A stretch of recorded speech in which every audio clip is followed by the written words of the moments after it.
Hey guys, it's Tiffany Harelik, and welcome to Astrology 101. I am so excited you're here. Whether you are new or advanced or experienced, this little course is welcome to all hearts. All levels of astrology are welcome. I'm Tiffany, I'm your host. I'm going to be guiding you through the workshop today, and you can find our work and our handouts at wiseskiescollective.com. So you're in the right place if you're brand new to astrology, you're Astrocurious, and you want to learn some more. You're in the right place if you are super experienced in astrology and you just are looking for a different perspective, maybe get a fresh approach.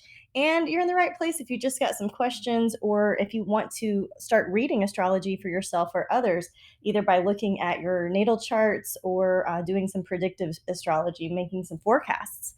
In the course today, we're going to go over what astrology is and how we can use it, what the planets are, the signs, and the houses.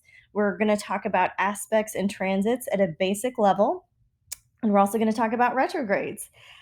So, in terms of what astrology is, the way that I understand it is really just about how we are looking at the stars, looking up at the cosmos, looking for our truth and to be reflected back to us.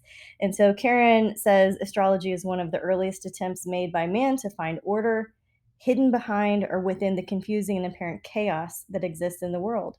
So, astrology, we're just trying to make order out of chaos. We're just trying to plan some stuff down here, you know? How can we use astrology? Firstly, to understand ourselves. Really, that's the best use of astrology.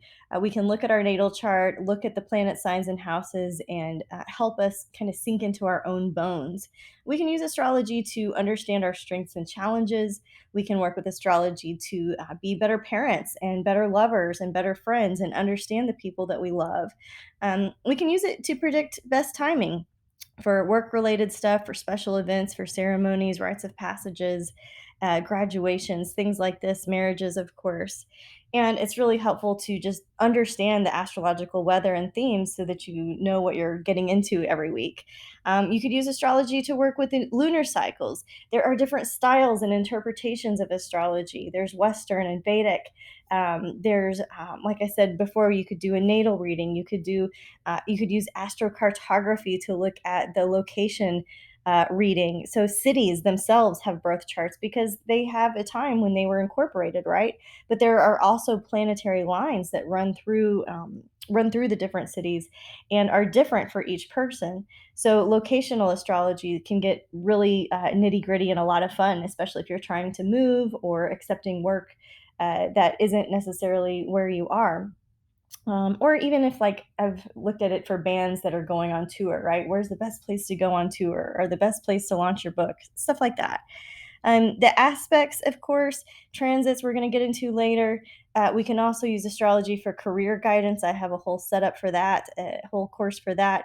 And then the lunations. I wanted to throw a couple resources at you just from the beginning. Stephen Forrest, definitely my favorite astrology teacher. He has several courses, several books. You can find him, Stephen Forrest with two R's. The Inner Sky is a great book if you're just beginning. Also, Jan Spiller. Now, she's got New Moon Astrology and Astrology for the Soul, which is about the nodes. Chiron and the Healing Journey by Melanie Reinhart. Any of Robert Hand's books, but specifically for planets and transits for this little workshop. And of course, I think everybody should have an ephemeris, but if you don't want an ephemeris, you can get an astrology digital calendar at wiseskiescollective.com. Okay, so grab your free handout. It's at wiseskiescollective.com/freebies. You're looking for the handout that says Astrology Basics. You can download anything while you're there, but just having that Astrology Basics handout with you while you're going through this little course will help you not to have to take notes or jot everything down. So that's there for you. It's for you to use for yourself or to share. If you have any goals or intentions that you want to write down for yourself before we get started, this is a good time to do it. Maybe your goal is just to have an understanding of the planets. Maybe your goal is to be able to write a forecast or a horoscope or something like this. But just getting some clarity from the beginning can be useful. And real quick before we jump in, if we haven't met before, again, my name's Tiffany Harlick. I'm the owner of Wise Skies Collective. I also founded Spellbound Publishers. I have a master's in health psychology and a business background doing large event management. I love doing natural beekeeping, chemical-free beekeeping, and organic gardening. I love being outside and working with the plants and animals, doing yoga and meditation. That's me. And I put that little icon in here so that I wouldn't forget to ask you to please like and subscribe to our channel. Please like the video and subscribe to our channel so that we can reach more people. Now, jumping in, we're going to start talking about the planets. And so, the way that I describe the planets are kind of like the actors in the play. So, once we look at a birth chart, we're looking at um, this the script of the movie of somebody's life, and you have free will. It's not fated to the point of you don't have any choice at all, right?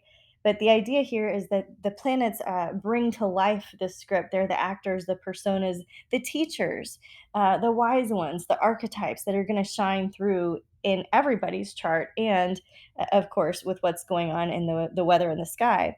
So, a brief rundown of the planets. Now, we could spend days talking about each planet. And when I started taking astrology in the year 2000, that's what we did. We would spend an entire course day on one planet.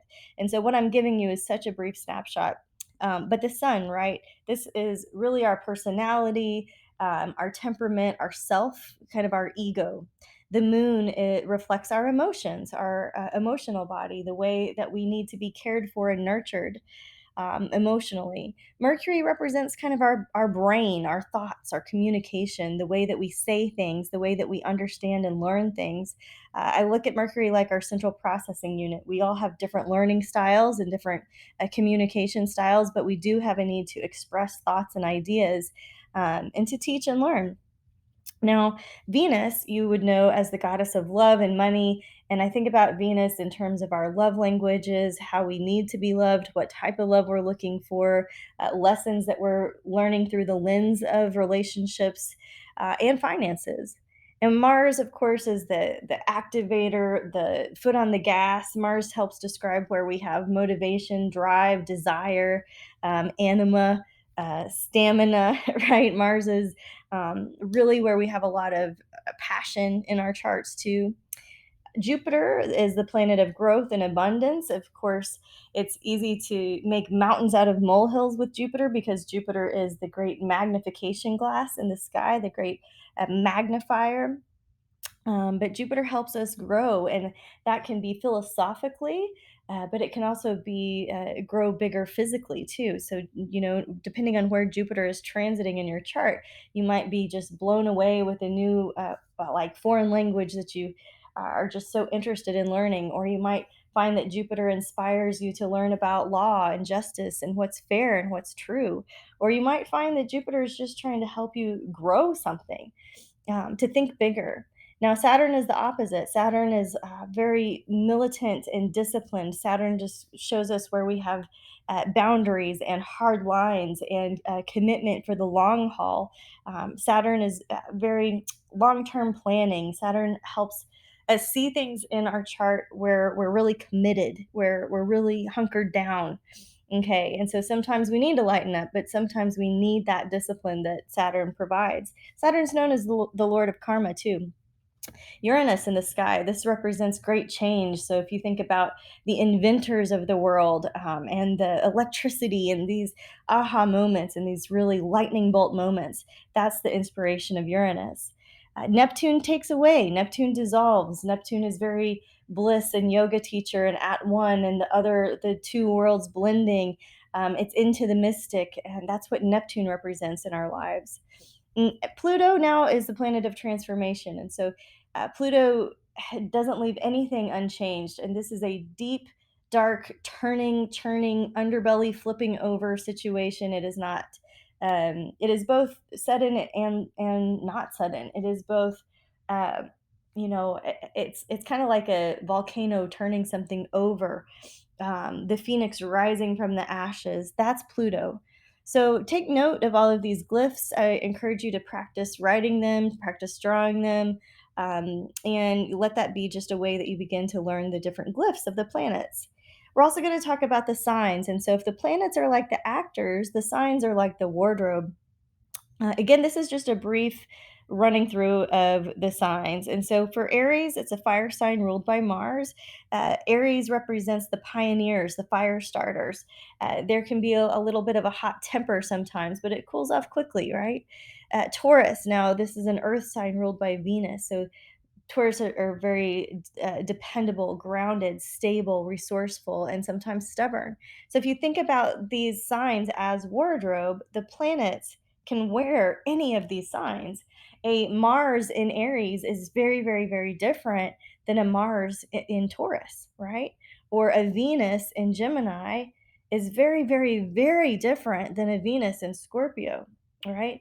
So if you think about that, let's talk about Gemini. Gemini is an air sign ruled by Mercury, very capable, very wise, intelligent, smart, chatty, adaptable, able to go with the flow. All are welcome, multitasker, but sometimes very scattered too. So if you think about that example of Venus in Gemini, this is like a cosmopolitan magazine. This is like just trashy, just light-hearted stuff that you want to read and flip through and not go too deep with.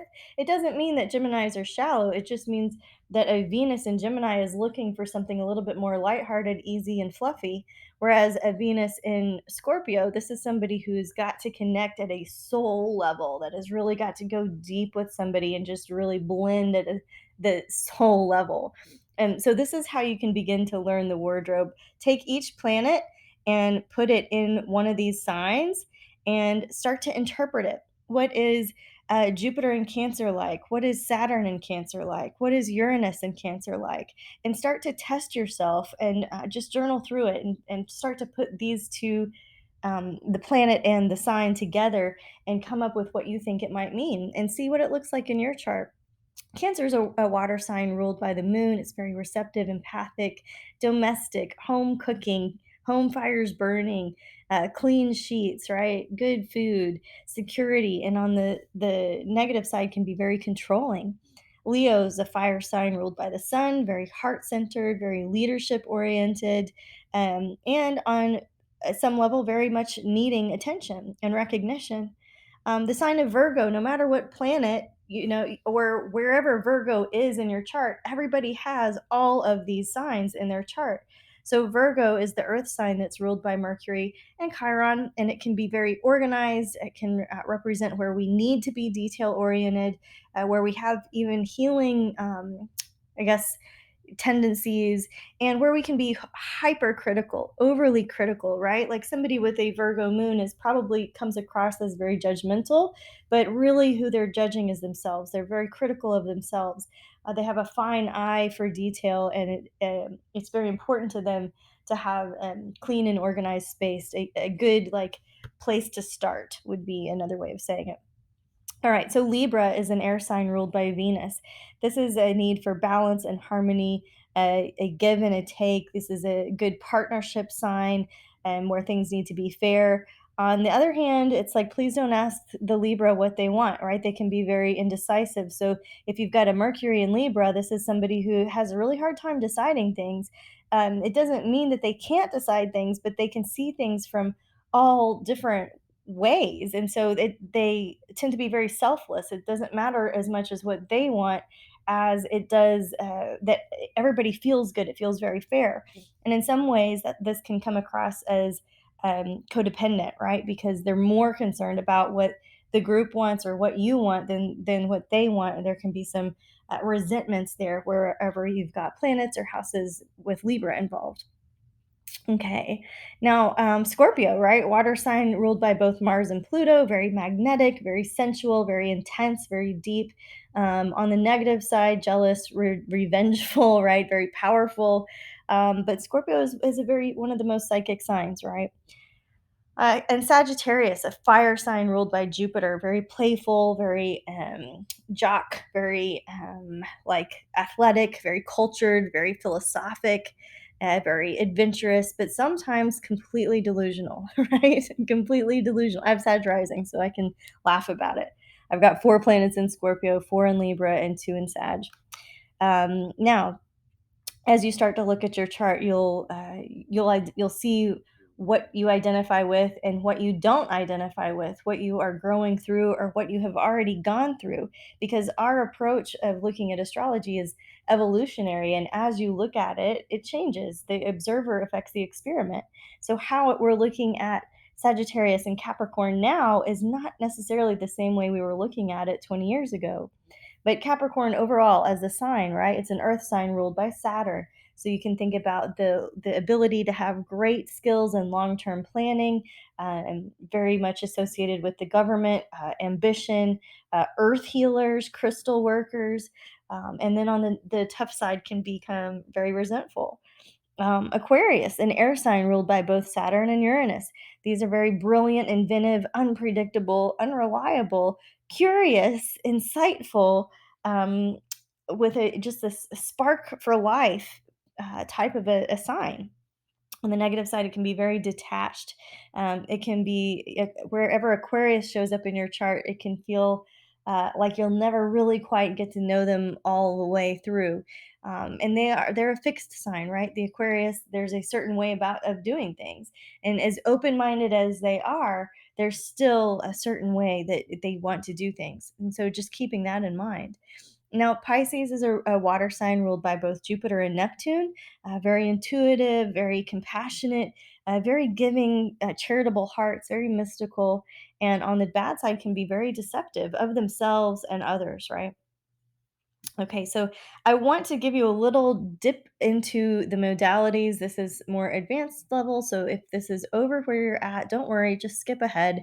There are three modalities. You can see that they're divided into cardinal, fixed, and mutable. And if you go down, you can see all the fire signs, right? And you can see all the earth signs, the air signs, that you can see how they are divided up. But the cardinal signs is going to have one of each element. So the cardinal signs are Aries, Capricorn, Libra, and Cancer. And a little bit more layer to the cake here is that these signs can initiate. They can do things. They can turn ideas into plans. They can move swiftly through life. And they have less, I guess, stuckness to them. There's a little bit more flow and energy there with the cardinal signs. The fixed signs, you're going to have one in each element: Scorpio, Taurus, Aquarius, and Leo. Sorry, I did those out of order. Leo, Taurus, Aquarius, and Scorpio. These are the executors. They get stuff done. They can be very stubborn. They have a fixed way. This is not a bad thing. This can be what is needed to get the job done. They're more of the finishers than they are the starters most of the time. Now, in terms of the mutable signs, right?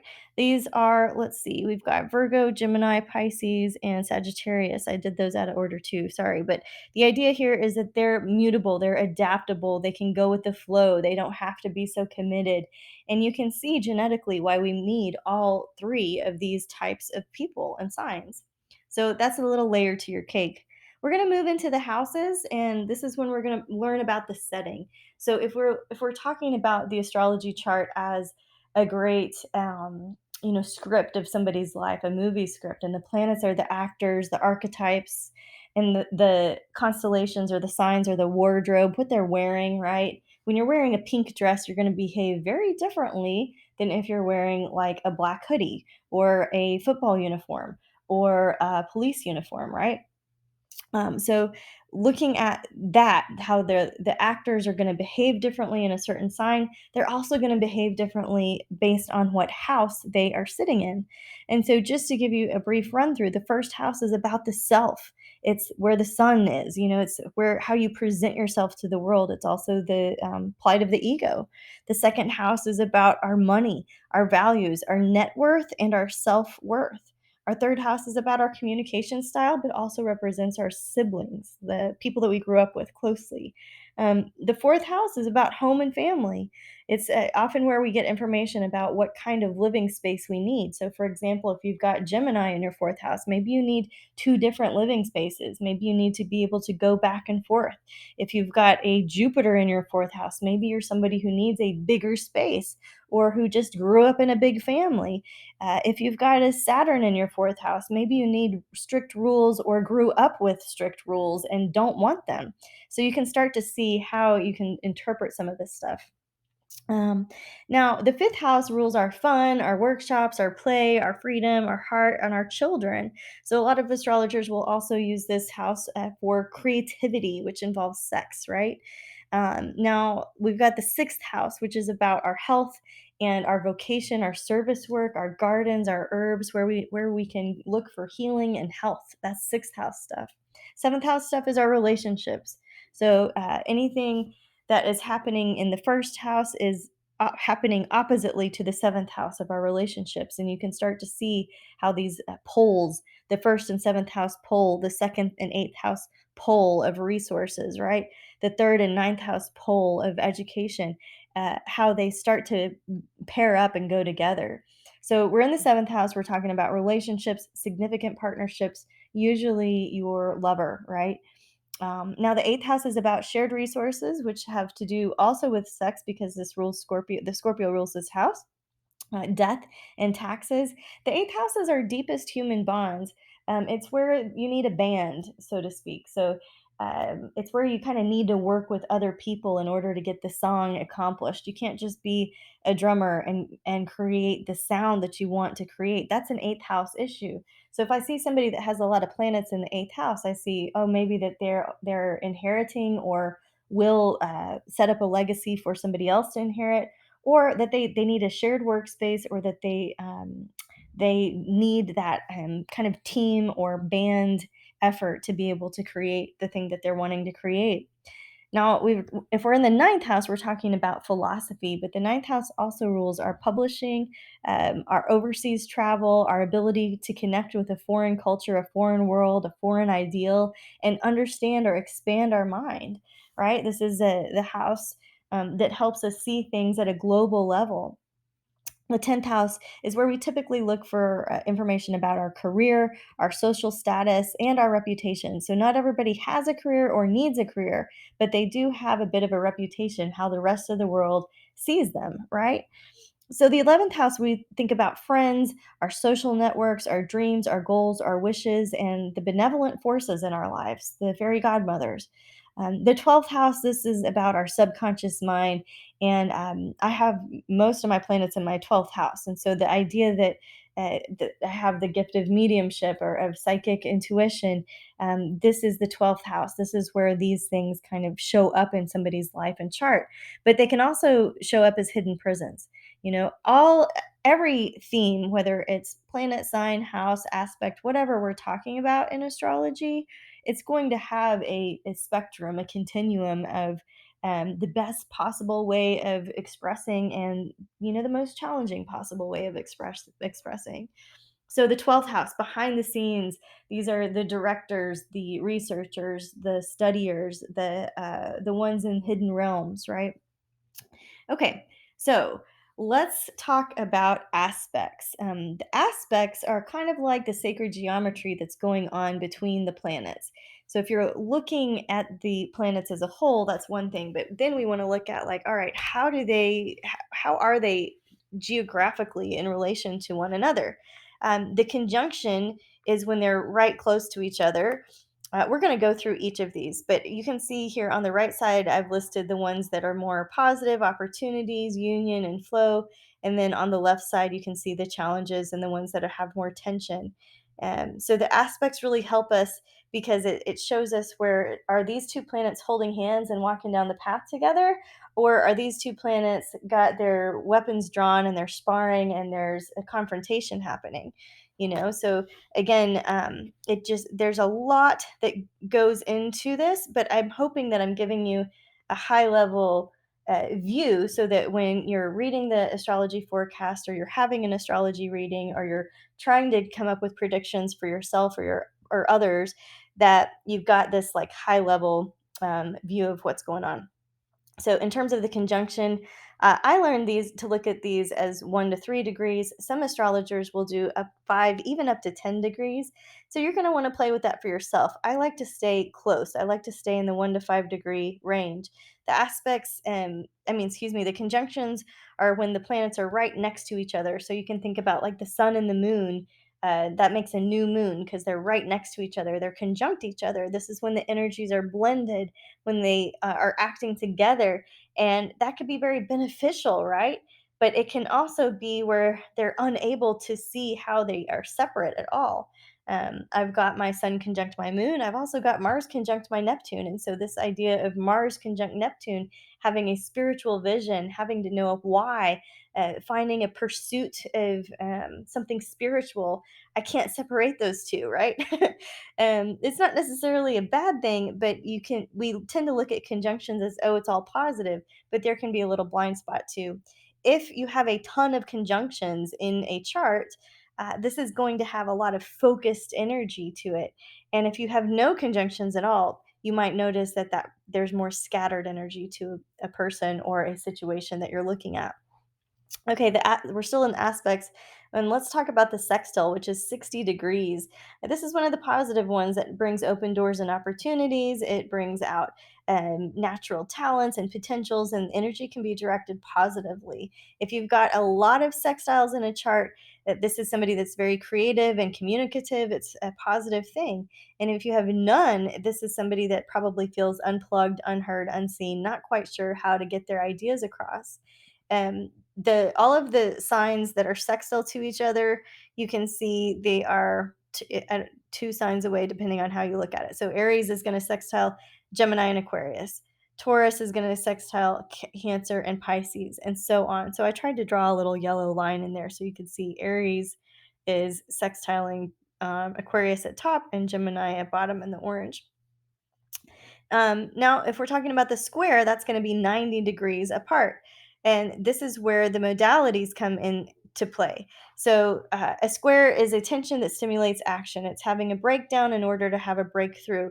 It forces us out of our comfort zone, out of complacency. We get itchy, irritable, restless, discontent, and it takes some courageous momentum to push us forward. So, if you've got a ton of squares in your chart, this is somebody who has maybe a more crisis oriented life or is faced with crisis or can handle crisis well because of what they've gone through. If you have somebody that has no squares in their chart, this might be somebody who avoids truth and confrontation, who wants to take the easy way out because they are not quite sure what to do when the energy becomes more combative. Um, so you can see that Aries, Cancer, Capricorn, those are all going to square each other. Those are all of those are 3 or 4 of our cardinal signs. Taurus, Aquarius, and Leo, those are going to square each other. Those are 3 of our 4 fixed signs. Why not all 4 of them? Because the fourth one would be the opposition, and an opposition is different than a square. So we'll get to those, but you can see here the list of all of the signs that square each other, and they are in the same modality. Now, trine is one of the good guys. It's 120 degrees. Trines show us things that come naturally, things that are easy, things that kind of take the easy way out. They're not going to be just handed in your lap. You're still going to have to reach for them, but it's just a more naturally easygoing aspect. This is if you're looking for a good day to do something, you want to find a couple of trines lining up for you. If somebody has a lot of trines, they might have the Midas touch. They seem to be unchallenged, very talented, super annoying, right? If somebody has no trines, they might be more conflict oriented or look for love where there's aggression, or like the ideas that they just things are more difficult, like the School of Hard Knocks is in somebody's chart if they don't have a lot of trines. Again, a lot goes into play. I'm just giving you some basic ideas here to play with. And the signs that trine each other, they're going to be element oriented. So all of the air signs will be in trine or work naturally with each other. That makes sense, right? So planets that you have in Aquarius, Gemini, and Libra, they're all going to get along with each other and illuminate each other, light each other up, hold hands, and be like a team player. All of the earth signs, all of the fire signs, all of the water signs trine each other. The last aspect we're going to talk about before we go into transits is the opposition. This is something that's completely opposite the other. So this is the full moon energy, where the sun is opposite the moon. It's 180 degrees away. So any planet that is 180 degrees away from another one, it feels like you're being pulled in two directions. It's like the Two of Wands energy. So people with oppositions try to find their opposite. They're trying to find something about themselves through the lens of relationship as opposites. So a lot of times when we have oppositions, it's like the pendulum swinging all the way to the right and all the way to the left, or that feeling of just like being pulled in two different directions. There can feel like you have divided loyalties, or you can't make everybody happy. There's this inner discontent or uncertainty. It's not all bad. The oppositions also help us stretch in new directions, see new horizons. If you have a lot of oppositions going on, this is somebody who probably feels like they are indecisive or wishy washy. They may not be, but they may feel like constantly put in life situations where they've got to make difficult choices. And if they have no oppositions, this is somebody who can become quite self reliant. They don't have something that pulls them out of their comfort zone or creates something for them to have a breakthrough, right? So if we look at the oppositions, there's the sign directly opposite each other. So Aries and Libra, Taurus and Scorpio, and so on. Okay, so transits. We want to talk about predictions and forecasting. So those were the basic puzzle pieces. Now, how do we put them together? So what a transit is, it's basically the astrological weather, and a transit is how we're going to measure a planet going in the sky as to its relationship with another planet that's also moving in the sky, right? Like what's happening? Is the sun ingressing into a new sign? Is Pluto squaring Mars? That's a very different feeling than if Venus is conjunct Neptune, right? The transits help us and predict the vibes and forecast. And no matter how long or short the transits are, they're all going to build up into this crescendo. They're going to peak with maximum intensity on the day of, and then they're going to release when the transit is exact, and it's going to decrescendo down. So it's really important to understand that when the transit is exact, boom, it's over. The energy dissipates. It's starting to clear. The healing has occurred. The lesson has been revealed. And then hindsight becomes 2020. So because everybody does experience the transits differently, I just recommend that you keep a journal and start looking like, oh, this one hit me a little early, or this one, man, I'm feeling forever. And just start to notice and have a personal relationship with the transits. In terms of the timing, right? We say this too shall pass, but when the inner planets, they're a little bit shorter. The sun, if you have a transit that you're reading from the sun, this can be felt a day before it's exact. Mercury can be felt a day, sometimes 2 days before exact. Venus can be felt a day before exact, and Mars usually comes in early and hot. And so I start noticing Mars transits coming in and being felt up to a week, 3 to 5 days before exact. The outer planets are a lot longer, right? The outer planets, Jupiter can be felt up to a month before exact. So if you've got Jupiter making some moves, or Jupiter is doing something interesting to your chart, right? If you know that Jupiter is about to move into Aries in your first house, you're probably feeling that the whole month ahead of time. So just know that. And same thing with Saturn. Saturn can be felt 3 to 5 weeks in advance. Uranus, 1 to 2 months before exact. Neptune, same. And Pluto, the same. Uranus, Neptune, and Pluto all can be felt 1 to 2 months before exact. So if you're reading a chart for somebody, or if you're trying to make a prediction or forecast, it's not going to just, these outer planets aren't going to be just, oh, exactly on November 7th, this thing is going to be felt. You're going to want to tell the person, you're probably feeling this coming on, and I'm not sure exactly when it's going to play out, but you can bet it's about a month or 2 months in advance, depending on which outer planet you're reading. Um, Now, the outer planets and the retrogrades will prolong the vibe that they are influencing, because they're going to make an impact three different times. They're going to make the first pass, the forward motion, the direct forward motion when they're making an impact. This is when a new situation is introduced. When a planet then is retrograde or going backwards, that it's going to make a second hit or a second pass. And so the situation requires a deepening or a review process, an editing while it's retrograde. And then the forward motion, this is the third and sometimes final pass. Usually at this point, the situation has resolved or will resolve soon.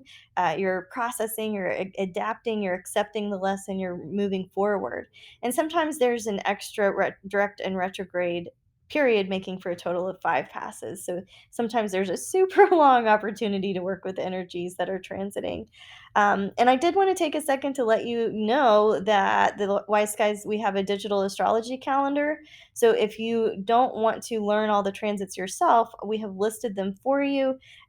They go in any device. What's included is all of the planetary aspects, the retrogrades, the lunations, the moon void of course periods, which are super helpful. You want to avoid those during important meetings, calls, or events. We've included the eclipses, some numerology, all of the ingresses, meaning when do the planets move into a different sign, and super helpful emojis to just give you a quick thumbs up or thumbs down. So we use umbrellas if it looks a little stormy or cloudy out there, and a little sun if it looks like, yeah, thumbs up. This is some good vibes, good energy. It works in any time zone. It switches with you as you travel. You don't have to be an astrologer to use it. I've written descriptions for each one.